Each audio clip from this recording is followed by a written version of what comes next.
सुभाष चंद्र बोस एके नेताजी भारत के सबसे करिस्मेटिक और इन्फ्लुएंशियल लीडर्स में से एक थे।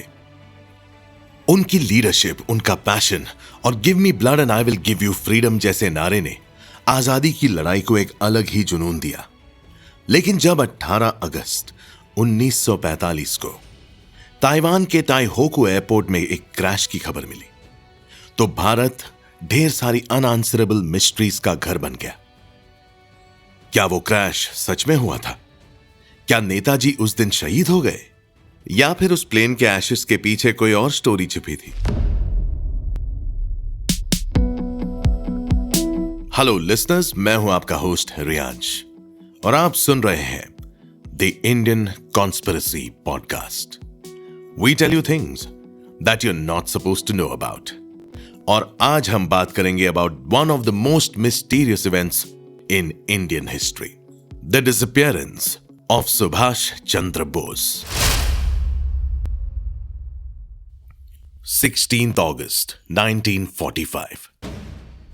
World War II was on the verge of ending, और इस वॉर का सबसे बड़ा इंपैक्ट आया था जर्मनी और जापान पर। जर्मनी उस समय इंडिया के लिए इतनी रेलेवेंट नहीं थी। जापान की weakening was a big issue for our country. Japan was a big ally of India, जो इंडिपेंडेंस की लड़ाई में देश की मदद कर रहा था। और वर्ल्ड वॉर 2 का मतलब था कि इंडिया को किसी और देश के साथ हाथ मिलाना पड़ेगा, और इस काम के लिए चुना गया सुभाष चंद्र बोस को। और यहां से शुरू हुई एक नई मिस्ट्री। एक थियरी जो सबसे ज्यादा पॉपुलर है और जिस पर सबसे ज्यादा डिबेट होती है, वो ये है कि 18 अगस्त 1945 को सुभाष चंद्र बोस की डेथ एक प्लेन क्रैश में नहीं हुई थी, बल्कि ये एक वेल प्लान्ड होक्स था। प्लेन क्रैश का अकाउंट कहता है कि ताइवान के ताइहोकू एयरपोर्ट के आसपास एक Japanese military aircraft take off के दौरान क्रैश कर गया था, जिस प्लेन में नेताजी सफर कर रहे थे। ऑफिशियल रिपोर्ट्स के मुताबिक क्रैश के बाद उनकी बॉडी को जलते हुए देखा गया और उनका क्रिमेशन भी ताइवान में किया गया। पर अगर आप इस थियरी के लेयर्स खोलने लगे तो चीजें सस्पिशियस लगती हैं। एक तरफ ताइवान के ताइहोकू एयरपोर्ट के रिकॉर्ड्स में प्लेन क्रैश का कोई सॉलिड एविडेंस या डॉक्यूमेंटेशन है ही नहीं। वहां के ऑफिशियल्स और हिस्टोरियंस भी रिपीटेडली क्लेम करते हैं कि उन दिनों किसी भी क्रैश के ऑफिशियल डिटेल्स नहीं मिली थी। यह सब सुन के एक क्वेश्चन उठता है कि क्या वो इंसिडेंट वाकई में हुआ था या कुछ और चल रहा था। कुछ लोग बिलीव करते हैं कि बोस की डेथ की कहानी एक्चुअली उनके एस्केप प्लान का हिस्सा थी। यह माना जाता है कि उन्होंने अपनी डेथ का नाटक किया ताकि वो एलाइज और एनिमीज के नजर से हट सके और एक नए मिशन के लिए काम कर सके। अगर इस पर्सपेक्टिव से देखा जाए तो प्लेन क्रैश के सिनेरियो को केयरफुली डिजाइन किया गया था। आई विटनेस रिपोर्ट्स और अकाउंट्स में इनकंसिस्टेंसीज देखी गई है, जिस वजह से शक और बढ़ गया। सबसे सिग्निफिकेंट आर्ग्यूमेंट एशेस को लेकर है। जो एशेस अब भी टोक्यो के रेंकोजी टेंपल में प्रिजर्व्ड है, उनकी ऑथेंटिसिटी को कभी फुल्ली वेरीफाई नहीं किया गया। परिवार और उनकी फैमिली सपोर्टर्स हमेशा से एक डीएनए टेस्ट की मांग करते आए हैं, लेकिन वो कभी ऑथराइज ही नहीं हुआ। ये रिफ्यूजल सिर्फ उनकी डेथ की कहानी को और कॉम्प्लेक्स और कंट्रोवर्शियल बना देती है। इस थियरी का कोर यह इंप्लाई करता है कि अगर प्लेन क्रैश का रिकॉर्ड क्वेश्चनेबल है, कोई कॉन्क्रीट एविडेंस नहीं मिला और क्रिमेशन भी हेस्टिली किया गया, तो हो सकता है यह एक बड़ा कवर अप था। What if Netaji Subhash Chandra Bose deliberately अपने आप को एक मिस्ट्री बनाकर एक ग्रेटर गोल अचीव करना चाहते थे?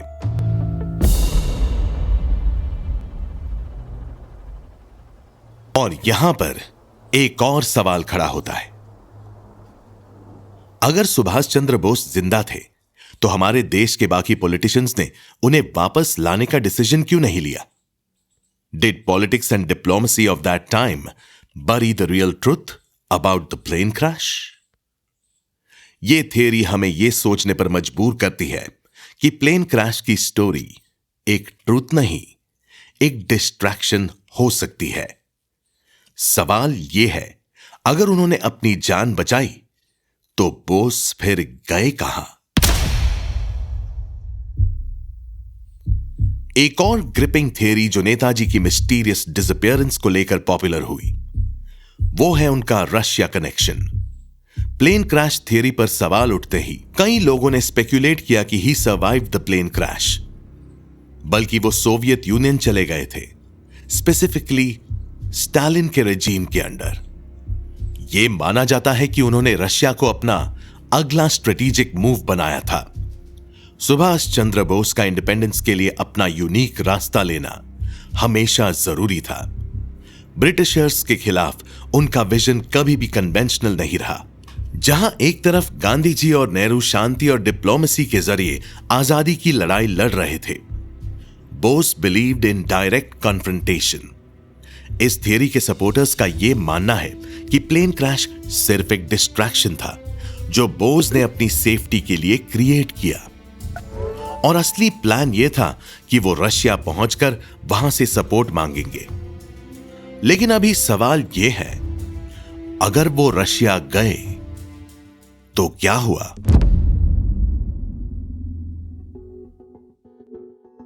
कुछ थियरिस्ट्स का यह मानना है कि सोवियत यूनियन के लीडरशिप से मिलने के बाद उनकी रिक्वेस्ट साइडलाइन कर दी गई। स्टालिन का अप्रोच प्रैग्मेटिक था और यह माना जाता है कि रशिया उस वक्त ब्रिटिश के साथ अलायंस में था। इसी वजह से उन्होंने नेताजी को ब्रिटेन के प्रेशर के अंडर आकर एक प्रिजनर के रूप में रख दिया। रूमर्स ये भी है कि बोस को उस वक्त साइबेरिया के किसी लेबर कैंप में भेज दिया गया था, where he spent the rest of his life.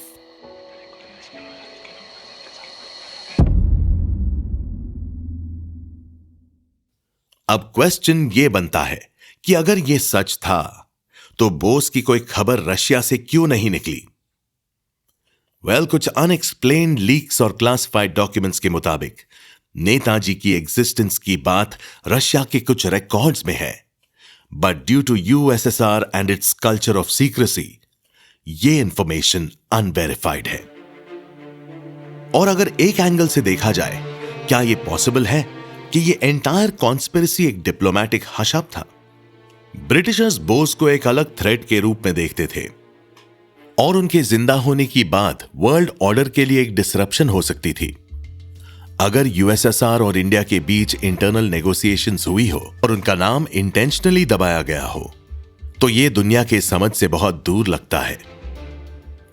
आखिरी और सबसे इंट्रीगिंग एंगल जो इस थियरी को और शक के परे में ले जाता है, वो है बोस के पोस्ट इंडिपेंडेंस कोई कांटेक्ट नहीं होने की कहानी। थियरिस्ट का मानना है कि अगर उन्होंने रशिया से जिंदा निकलने का प्लान किया तो वो अपने आप को कभी रिवील नहीं कर सकते थे, क्योंकि उनका भारत आना या वहां एक्टिव रहना नए इंडिया के लिए अनस्टेबल एनवायरनमेंट क्रिएट कर सकता था। यह थियरी नेताजी के डिसअपियरेंस को एक मिस्ट्री से ज्यादा एक सिस्टमिक साइलेंसिंग का मुद्दा बनाती है।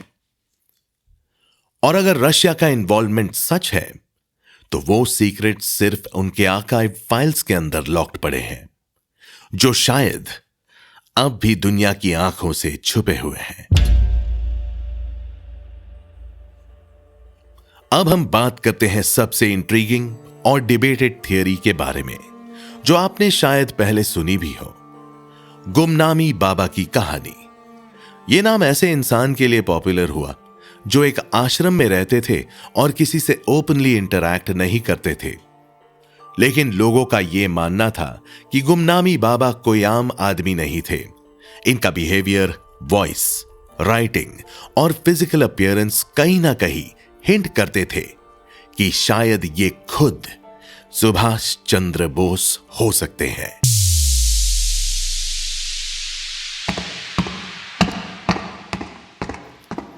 ये मिस्टीरियस फिगर फैजाबाद उत्तर प्रदेश के एक आश्रम में रहता था और उसका जीवन काफी लो प्रोफाइल और सीक्रेटिव था। गुमनामी बाबा कभी किसी पब्लिक इवेंट या सोशल गैदरिंग में नहीं दिखे, पर वो अपने पास रहने वाले कुछ ट्रस्टेड लोगों के साथ कम्युनिकेट करते थे।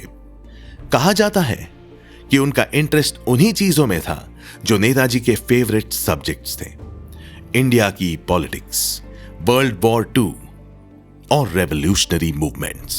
तो ये स्पेक्यूलेशन कैसे शुरू हुई? 1985 में गुमनामी बाबा के डेथ के बाद उनकी बिलोंगिंग्स और पर्सनल आइटम्स का एक स्टैश अनकवर हुआ, जो उनकी असली आइडेंटिटी का एक बड़ा क्लू था। उनका लगेज और रूम काफी अनयूजुअल था।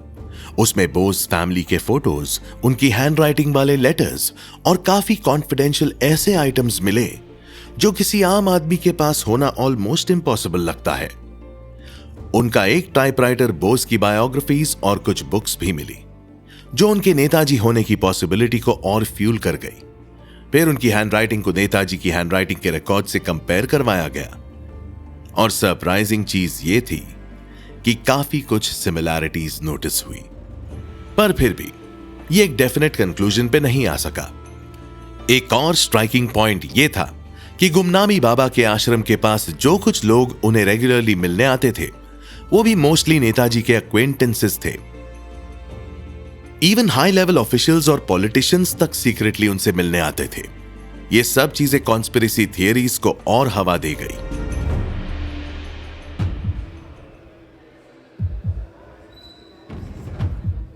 लेकिन सवाल यह है, अगर वो बोस थे तो उन्होंने अपने आप को दुनिया से क्यों छुपाया? इसका एक जवाब यह दिया जाता है कि सेकेंड वर्ल्ड वॉर के बाद नेताजी के रिलेशंस दोनों ब्रिटिशर्स और इंडिया के अलाइड पावर्स के साथ काफी सेंसिटिव हो गए थे। अगर वो अपना अस्तित्व रिवील करते तो नए भारत का पॉलिटिकल इक्वेशन डिस्टर्ब हो सकता था। दुनिया भर में फ्रीडम स्ट्रगल्स और बोस के कंट्रोवर्शियल अलायंसेस को लेकर नए सवाल उठते। एक और एंगल यह भी दिया जाता है कि शायद नेताजी पॉलिटिक्स से दूर रहकर एक शांत लाइफ जीना चाहते थे, लेकिन दुनिया के हर नए पॉलिटिकल इवेंट को दूर से क्लोजली मॉनिटर कर रहे थे। क्या वो अपनी लेगेसी प्रोटेक्ट कर रहे थे या अपनी जिंदगी को एक मिस्ट्री में लपेटकर इंडिया के नए लीडर्स को स्मूथली ऑपरेट करने का एक मौका दे रहे थे?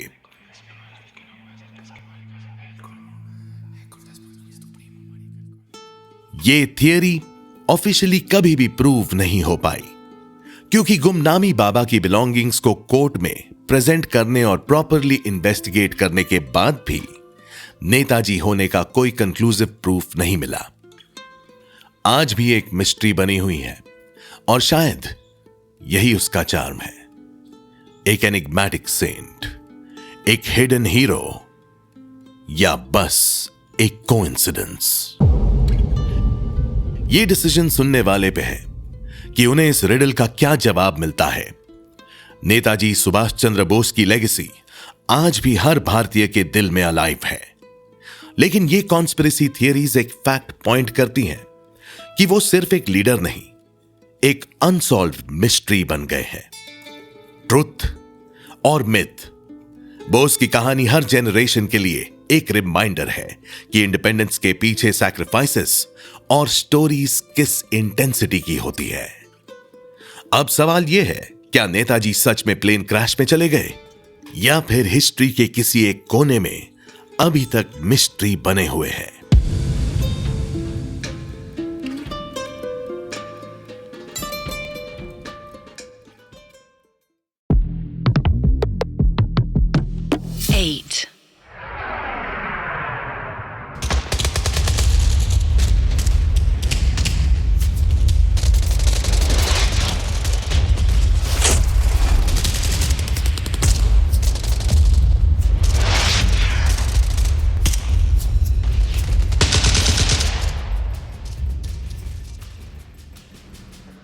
War is an event which always brings in conspiracies and mysteries.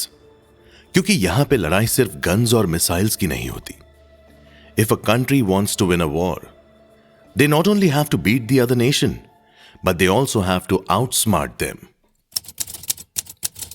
जैसे जब नाजी जर्मनी ने वर्ल्ड वॉर के टाइम एनिग्मा कोड का इस्तेमाल किया था टू एक्सचेंज मैसेजेस, ये एक बहुत सक्सेसफुल और क्रूशल मूव था फॉर देम।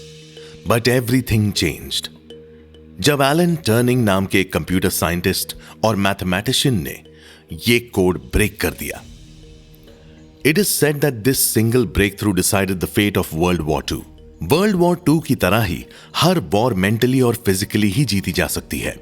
और आज हम बात करेंगे about a war that hits home and I am sure आप इस वॉर से तो काफी वाकिफ होंगे, पर शायद इसके पीछे मिस्ट्रीज और थियरीज से नहीं। ऑल्सो अगर आप चाहते हैं कि वर्ल्ड वॉर एनिग्मा कोड जैसे टॉपिक्स पे भी एपिसोड्स बने तो कमेंट्स में बताइए। हेलो लिसनर्स, मैं हूं आपका होस्ट रियांश और आप सुन रहे हैं the Indian conspiracy podcast. We tell you things you are not supposed to know about. और आज हम बात करेंगे कारगिल वॉर और उससे सराउंडिंग कॉन्स्पिरेसी थीरीज की। 1999 के कारगिल वॉर को इंडिया पाकिस्तान के बीच एक क्रिटिकल मिलिट्री कॉन्फ्लिक्ट माना जाता है। यह कश्मीर के कारगिल सेक्टर में हुआ था, जहां पाकिस्तानी सोल्जर्स और उनके डिस्गाइज्ड मिलिटेंट्स ने इल्लीगली इंडियन टेरिटरी पर कब्जा कर लिया। इस पूरे वॉर ने भारत की मिलिट्री और सिविलियंस के लिए एक टेस्टिंग फेज क्रिएट कर दिया था, पर इसके पीछे के मोटिव्स और ग्राउंड रियलिटीज बहुत लेयर्ड और इंटरेस्टिंग है। चलिए क्विक ब्रेकडाउन करते हैं। सब कुछ तब शुरू हुआ जब इंडियन ट्रूप्स ने मई 1999 में अनचार्टर्ड एक्टिविटी स्पॉट की कारगिल के पीक्स पर। पाकिस्तानी फोर्सेस, जो ऑफिशियली तो उनका रोल डिनाई कर रही थी, इनफिल्ट्रेटर्स के रूप में बंकर्स और पोस्ट्स एस्टैब्लिश कर रही थी। थियरी ये कहती है कि यह ऑपरेशन बदर का पार्ट था, एक पाकिस्तानी मिलिट्री प्लान ताकि सियाचिन ग्लेशियर पर इंडिया की ग्रिप को वीकन किया जा सके और स्ट्रेटेजिकली उनकी सप्लाई लाइन कट की जाए।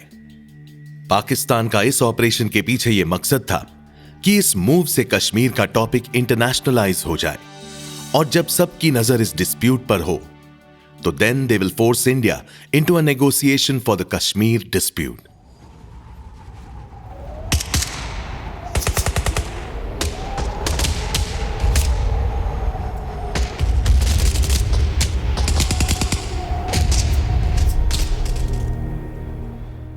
कारगिल वॉर हिमालयन पीक्स के अनफॉरगिविंग टेरेन पर लड़ा गया। 16,000 से लेकर 18,000 फीट की हाइट इंडियन सोल्जर्स ने इनहॉस्पिटेबल कंडीशंस के बीच पूरी डिटर्मिनेशन के साथ अपने ऑपरेशंस एग्जीक्यूट किए। कुछ फेमस बैटल्स जैसे तोलोलिंग, टाइगर हिल और बटालिक की रिक्लेमिंग इंडियन आर्मी के करेज का प्रूफ है। इंडियन एयरफोर्स ने ऑपरेशन सफेद सागर के under crucial air strikes execute किए। MiG-21 और मिराज 2000 एयरक्राफ्ट्स ने पाकिस्तानी पोजीशंस को डिसरप्ट कर दिया, जो वॉर के टर्न अराउंड का मेजर रीजन था।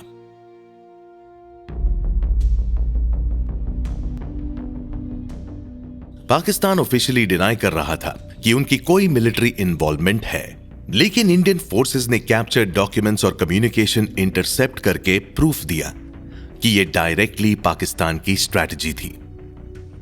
जैसे तैसे वॉर एस्केलेट हुआ, ग्लोबल प्रेशर बढ़ता गया। यूएस और इंटरनेशनल ऑर्गेनाइजेशंस ने पाकिस्तान को क्रिटिसाइज किया और इस कॉन्फ्लिक्ट के पीसफुल रेजोल्यूशन की डिमांड भी करी गई। जुलाई तक under immense diplomatic pressure Pakistan के ट्रूप्स ने विड्रॉल करना स्टार्ट कर दिया।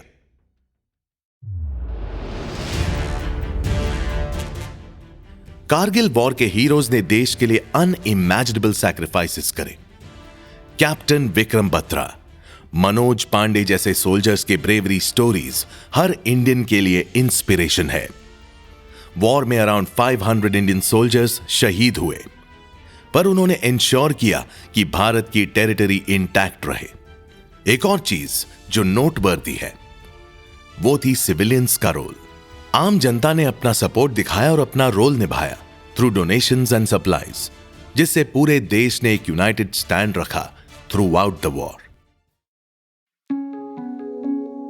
कारगिल वॉर के बारे में एक इंट्रीगिंग कॉन्स्पिरेसी थियरी यह सजेस्ट करती है कि नेटो यानी North Atlantic Treaty Organisation indirectly इस कॉन्फ्लिक्ट से कनेक्टेड था।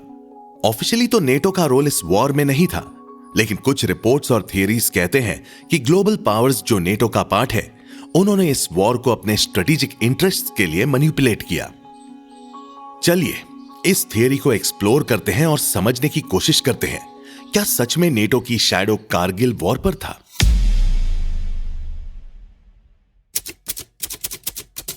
1999 का टाइम जियोपॉलिटिकल सेंस में बहुत वॉलेटाइल था। साउथ एशिया के डायनामिक्स ग्लोबल सुपर पावर्स के रेडार पर थे, स्पेशली ड्यू टू इंडिया और पाकिस्तान के न्यूक्लियर टेस्ट्स। 1988 में ये न्यूक्लियर टेस्ट ने पूरे वर्ल्ड को हिलाकर रख दिया था और major powers including the US और नेटो मेंबर्स का कंसर्न बढ़ गया था। इसमें कश्मीर की इंपॉर्टेंस भी बढ़कर आई थी। कश्मीर एक जियोपॉलिटिकली सेंसिटिव जोन है जिसमें चाइना, पाकिस्तान और इंडिया के स्ट्रेटेजिक इंटरेस्ट्स ओवरलैप होते हैं। नेटो के मेंबर्स तो ये चाहते थे कि साउथ एशिया स्टेबल हो ताकि ग्लोबल पीस और कॉमर्स का बैलेंस डिसरप्ट ना हो। यह थियरी क्लेम करती है कि नेटो इनडायरेक्टली पाकिस्तान को सपोर्ट कर रहा था कारगिल कॉन्फ्लिक्ट के दौरान। नेटो का पाकिस्तान के साथ कोल्ड वॉर के टाइम से एक टैक्टिकल रिलेशनशिप रहा है। 1980s के अफगानिस्तान वॉर में पाकिस्तान वेस्ट के लिए एक क्रूशल एलाई बन गया था जब उन्होंने सोवियत यूनियन के खिलाफ मुजाहिदीन को ट्रेन और फंड किया था। नेटो के कुछ लीडर्स का कंसर्न था कि अगर साउथ एशिया डी एस्टैब्लिश होता तो यह उनके लॉन्ग टर्म एनर्जी और सिक्योरिटी इंटरेस्ट के लिए डेंजरस हो सकता है। द थियरी सजेस्ट्स कि पाकिस्तान ने अपने नेटो रिलेशनशिप्स और इन्फ्लुएंस को लेवरेज करके इस वॉर को प्रोलॉन्ग करने की स्ट्रैटेजी अडॉप्ट की ताकि कश्मीर इशू वापस से वर्ल्ड मैप पर स्पॉटलाइट में आए और इंटरनेशनल इंटरवेंशन हो।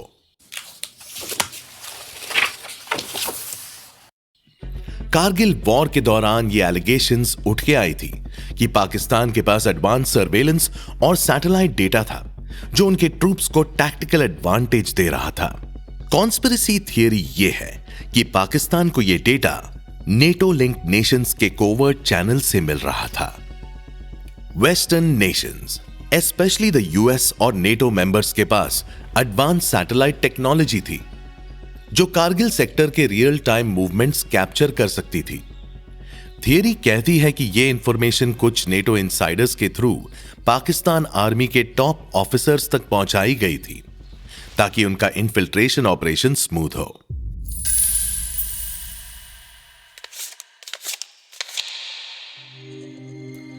नाइनटीन 1990s का इकोनॉमिक लैंडस्केप पाकिस्तान के लिए केओटिक था। बहुत सी रिपोर्ट्स क्लेम करती हैं कि पाकिस्तान इकोनॉमी डेट रिडन था और वो इंटरनेशनल मॉनेटरी फंड IMF के बेल आउट्स पे डिपेंड करता था। यहां एक strange coincidence conspiracy theorists point out करते हैं।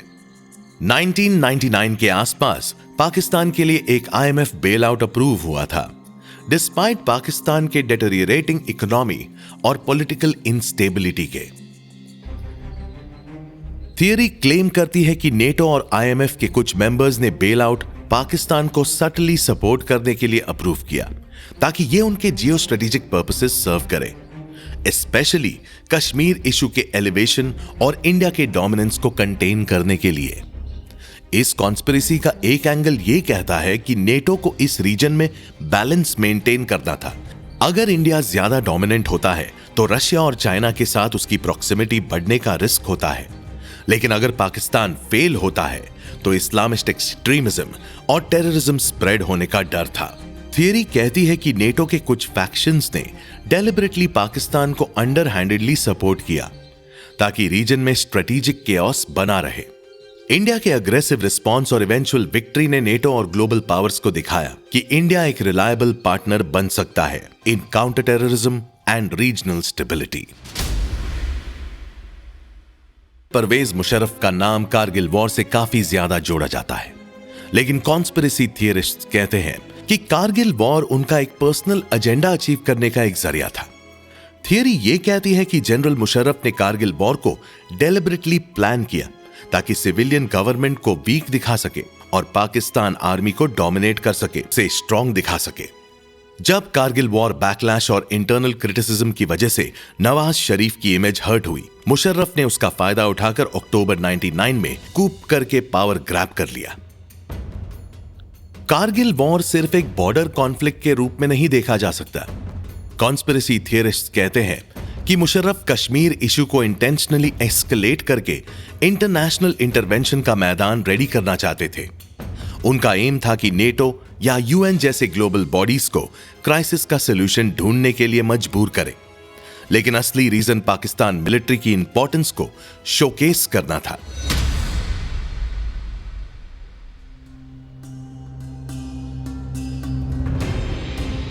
एक थियरी और है जो कहती है कि कारगिल वॉर ना तो एंटायरली पाकिस्तान की चाल थी और ना ही यह एक सडन कॉन्फ्लिक्ट था, बल्कि दोनों तरफ की लीडरशिप्स कॉन्फ्लिक्ट के होने के बारे में अवेयर थी, लेकिन दोनों ने उसे पब्लिक में डिस्क्लोज नहीं किया। क्या यह पॉसिबल है कि इंडिया और पाकिस्तान दोनों ने वॉर एस्केलेट करने दी अपने इंटरनल पॉलिटिकल मोटिव्स को सेटिस्फाई करने के लिए? अगर यह सच है तो कॉन्स्पिरेसी और भी गहरी हो जाती है, क्योंकि उस वक्त थाउजेंड्स ऑफ सोल्जर्स अपनी जान दे रहे थे एक ऐसे वॉर के लिए जो पहले से ही स्क्रिप्टेड थी।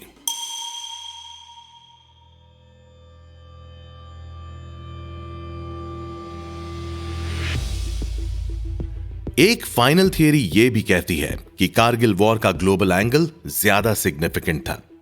कॉन्स्पिरेसी थियरिस्ट्स बिलीव करते हैं कि वेस्ट ने इंटेंशनली वॉर के इंपैक्ट को अलाउ किया ताकि साउथ एशिया के जियोपॉलिटिक्स को समझने का एक रियल टाइम लेबोरेटरी एक्सपेरिमेंट मिल सके। 1998 के न्यूक्लियर टेस्ट के बाद इंडिया और पाकिस्तान के रिलेशंस फ्रेजाइल हो गए थे और वेस्ट दोनों देश की न्यूक्लियर पॉलिसीज और मिलिट्री पोस्चरिंग को मॉनिटर कर रहा था। थियरिस्ट्स कहते हैं कि कारगिल वॉर एक कंट्रोल्ड केओस का एग्जाम्पल था, जहां वेस्ट इनडायरेक्टली इन्वॉल्व होकर चीजें अपने कंट्रोल में रख रहा था। कारगिल वॉर का ऑफिशियल नैरेटिव क्लियर है। इंडिया ने पाकिस्तानी फोर्सेस और इन्फिल्ट्रेटर्स को डिफीट करके अपना टेरिटरी रिक्लेम किया, लेकिन कॉन्स्पिरेसी थियरीज इस बात को सजेस्ट करती हैं कि वॉर के पीछे के मोटिव्स और प्लेयर्स काफी कॉम्प्लेक्स और लेयर्ड थे। नेटो का इनडायरेक्ट इन्वॉल्वमेंट, मुशर्रफ का पर्सनल एजेंडा और वेस्ट का मॉनिटरिंग फोकस, ये सब क्वेश्चंस उठाते हैं कि कारगिल वॉर सिर्फ एक रीजनल कॉन्फ्लिक्ट था या इस सब से कुछ ज्यादा ही गहरा, जो शायद वॉर खत्म होने के साथ साथ हमेशा के लिए कहीं दफन हो गया। वाइल ये थियरीज पूरे फैक्ट से सपोर्ट नहीं होती, उनका एग्जिस्टेंस एक चीज को पॉइंट आउट करता है कि जियोपॉलिटिक्स कभी स्ट्रेट फॉरवर्ड नहीं होती, पर उसका इंपैक्ट इन्वॉल्व नेशंस पर हमेशा के लिए रह जाता है। That is all for this episode, and I'll catch you in the next one. Till then, keep listening to the Indian Conspiracy Podcast, where we tell you things you are not supposed to know about.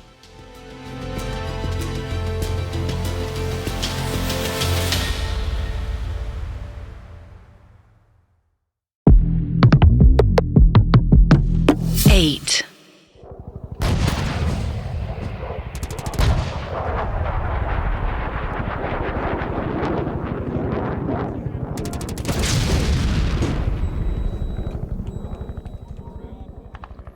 उन्नीस की Indo पाक war के बाद भारत एक नए political और economic transition के दौर से गुजर रहा था। उस वक्त देश की स्टीयरिंग एक ऐसे इंसान के हाथों में थी जो अपनी सिंप्लिसिटी और डेडिकेशन के लिए मशहूर थे, लाल बहादुर शास्त्री।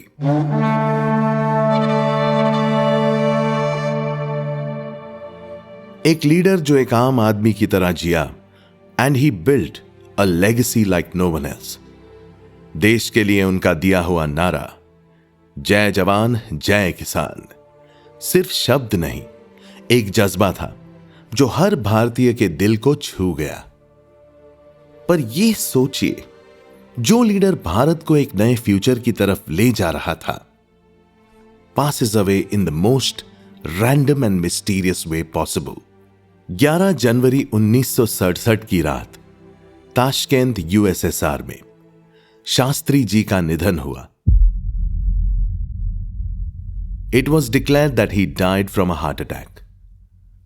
लेकिन उनकी मौत के आसपास के अनएक्सप्लेन्ड फैक्ट्स, गवर्नमेंट फाइल्स की सीक्रेसी और पोस्टमार्टम का ना होना आज भी कुछ बड़े सवाल खड़े करते हैं। एक समय जब भारत अपने नए पॉलिटिकल पहचान को डिफाइन कर रहा था, शास्त्री जी का जाना सिर्फ एक पर्सनल लॉस नहीं, बल्कि एक नेशनल ट्रेजेडी और एक अनसॉल्व्ड मिस्ट्री बन गया। क्या उनकी मौत एक सैड एक्सीडेंट थी या फिर एक डीप रूटेड कॉन्स्पिरेसी का रिजल्ट? चलिए इस इंट्रिगिंग केस की लेयर्स खोलते हैं और थियरीज के पीछे के क्लूज समझने की कोशिश करते हैं। हेलो लिसनर्स, मैं हूं आपका होस्ट रेयांश और आप सुन रहे हैं the Indian conspiracy podcast. We tell you things you are not supposed to know about. और आज हम बात करेंगे about one of the most mysterious deaths surrounding a really important person for this nation, the death of Lal Bahadur Shastri.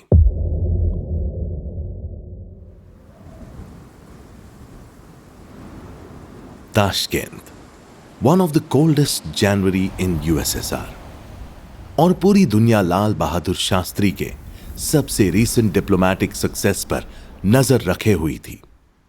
उन्होंने पाकिस्तान के president Ayub Khan के साथ एक हिस्टोरिक पीस एग्रीमेंट साइन किया था, जो 1965 की इंडो पाक वॉर के बाद काफी सिग्निफिकेंट माना जा रहा था।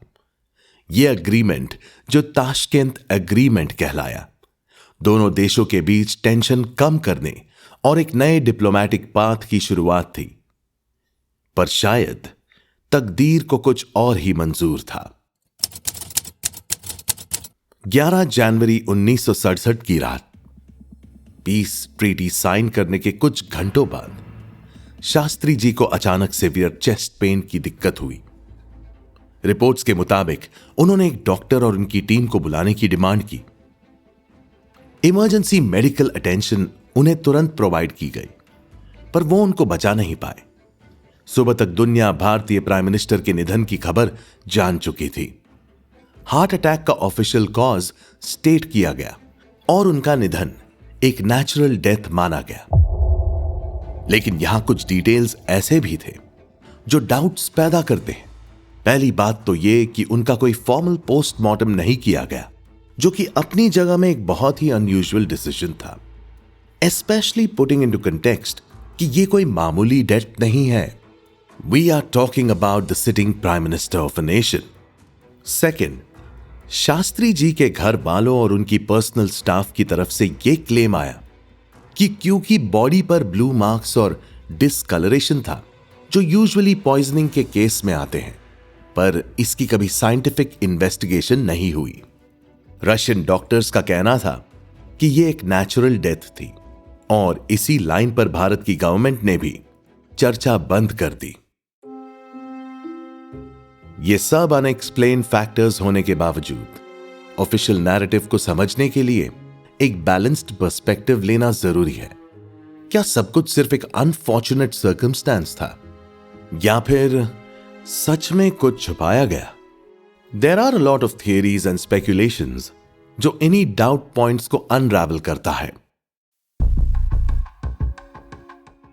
लाल बहादुर शास्त्री जी के निधन पर क्वेश्चंस तब और ज्यादा उठने लगे जब उनके करीबी लोग और कुछ सीनियर पॉलिटिशियंस ने इस बात पर शक जताया कि उनकी मौत नेचुरल नहीं थी। सबसे कॉमन थियरी जो लोगों के दिमाग में आई वो थी कि उन्हें जहर दिया गया था।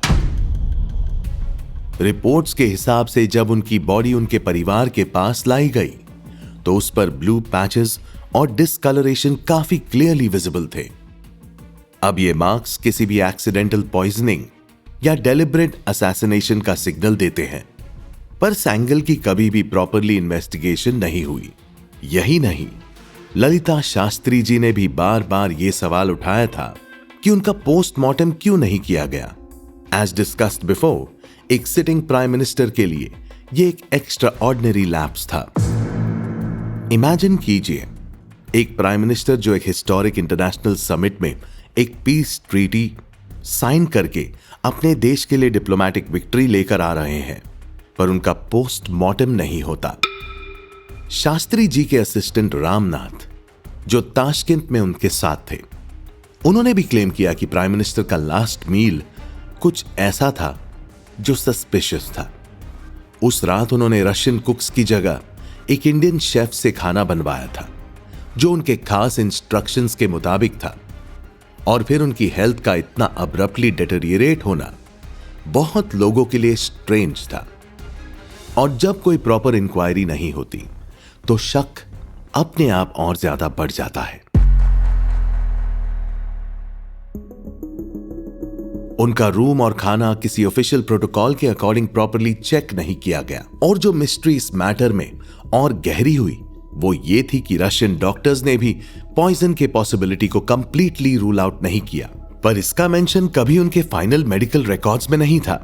क्या ये एक इंटरनेशनल डिप्लोमैटिक असैसिनेशन था जो भारत के राइजिंग पॉलिटिकल स्टेचर को टैकल करने के लिए किया गया? जो कुछ भी हो, it's intriguing to note that Lal Bahadur Shastri की पीस ड्रिवन पॉलिटिक्स और यूएसएसआर के इन्फ्लुएंस पर भारत के इंक्रीजिंग डिपेंडेंस को लेकर उनके डाइसेक्टिंग व्यूज कुछ लोगों के लिए अनकंफर्टेबल हो सकते थे। शायद ये मूव उनको साइलेंस कराने का एक डेलिबरेट एक्ट था और उन्हें पॉइजन करने के पीछे एक लार्जर सिनिस्टर कॉन्स्पिरेसी हो सकती थी। लेकिन जितने सवाल पूछे जाते हैं उतने ही अनआंसर्ड रह जाते हैं। पॉइजनिंग थियरी एक तरफ स्पेकुलेशन बनकर रह जाती है, पर दूसरी तरफ ये एक चिलिंग रिमाइंडर भी है कि पावर के कॉरिडोर्स में कुछ भी इम्पॉसिबल नहीं होता। क्या आप मानते हैं कि यह थियरी हो सकती है, या फिर it's a situation where people are looking too much into the details? 1960s का जमाना कोल्ड वॉर का था।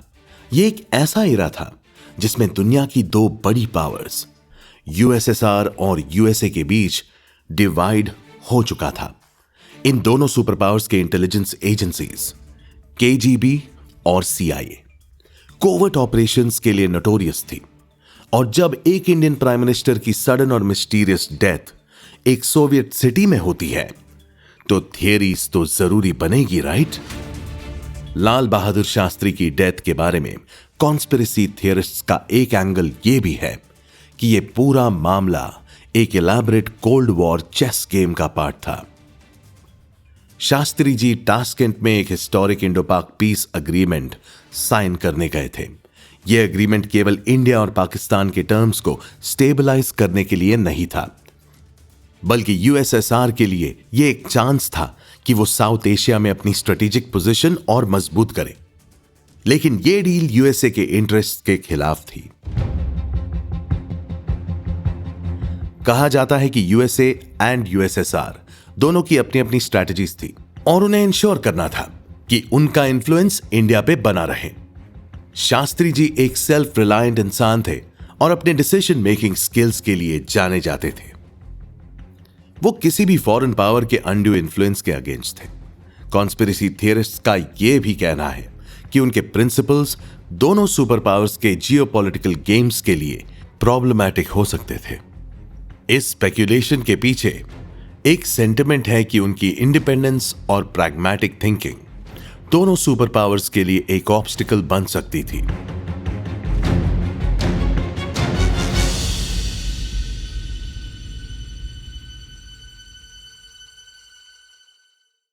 अब सबसे ज्यादा डिबेटेड बात आती है उन डॉक्यूमेंट्स और इंफॉर्मेशन पर जो 1967 के बाद से काफी टाइटली सिक्योर्ड रखे गए हैं। रिपोर्ट्स के मुताबिक एक रशियन सोर्स ने हिंट दिया था कि यूएसएसआर ने शास्त्री जी के हेल्थ डिटेरियोरेशन के पहले कुछ अनयूजुअल एक्टिविटीज मॉनिटर की थी, बट अब तक ऐसा कुछ ऑफिशियली डिस्क्लोज ना होना और केजीबी के इन्वॉल्वमेंट पर स्पेकुलेशन सिर्फ इस कॉन्स्पिरेसी को फ्यूल करता है। साथ ही सीआईए के इन्वॉल्वमेंट को भी कंप्लीटली एक्सक्लूड नहीं किया गया है। अगर इंडियन लीडरशिप को अलाइन करना यूएसए के पॉलिसीज के अकॉर्डिंग जरूरी था, तो क्या यह पॉसिबल है कि लाल बहादुर शास्त्री को पीस एफर्ट्स की वजह से टारगेट किया गया है? थियरी का दूसरा पिलर उनकी ऑटोप्सी का ना होना है, जो प्रूफ टैंपरिंग या साबोटाज का सस्पेशन बनाता है।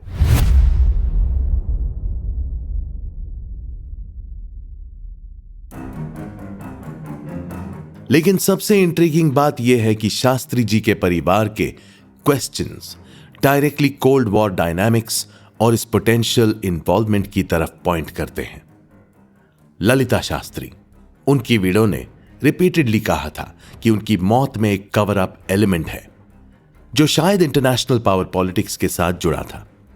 अगर पोस्टमार्टम होता तो क्या हमारे पास कुछ ऐसे सबूत होते जो ये प्रूव करते कि एक्सटर्नल फोर्सेस इन्वॉल्व थी? आखिर सच क्या है?